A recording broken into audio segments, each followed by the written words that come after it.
ના સમલા નજીક ખાણ ખનીજ વિભાગની ટીમે ટ્રકની તપાસ દરમિયાન બોગસ રોયલ્ટી પાસનું કૌભાંડ ઝડપી પાડ્યું। અમર કૃપા એન્ટરપ્રાઇઝના રાજુ ખાચર, રોહિત સાકરિયા વિરુદ્ધ ગુનો દાખલ કરવામાં આવ્યો। ઓનલાઈન રોયલ્ટી ડાઉનલોડ કરી વજન અને તારીખમાં ફેરફાર કરી સરકારની આવકને નુકસાન પહોંચાડવામાં આવતું હતું। આ કૌભાંડ વર્ષોથી ચાલતું હોવાનું ખુલ્યું।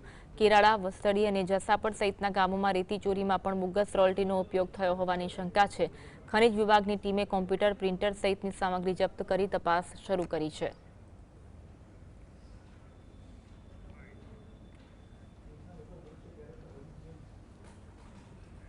સુરેન્દ્રનગર જિલ્લાના સમલા નજીક જે સુરેન્દ્રનગર ખાણ ખનીજ વિભાગની ટીમો હતા તેના દ્વારા ચેકિંગ કામગીરી હાથ ધરવામાં આવી હતી।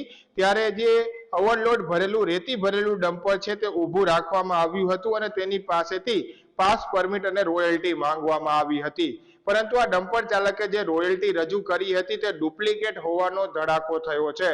ડુપ્લિકેટ રોયલ્ટીના મામલે સુરેન્દ્રનગર જિલ્લામાં રોજના ખનીજ માફિયાઓ છે તે કરોડો રૂપિયાની કાળી કમાણી છે તે કરી રહ્યા છે અને ખાસ કરીને જે રેતી છે તેમાં ડુપ્લિકેટ રોયલ્ટીનો વપરાશ થતા હોય તે પ્રકારે પ્રાંત અધિકારી દ્વારા પણ તપાસના આદેશ આપવામાં આવ્યા હતા।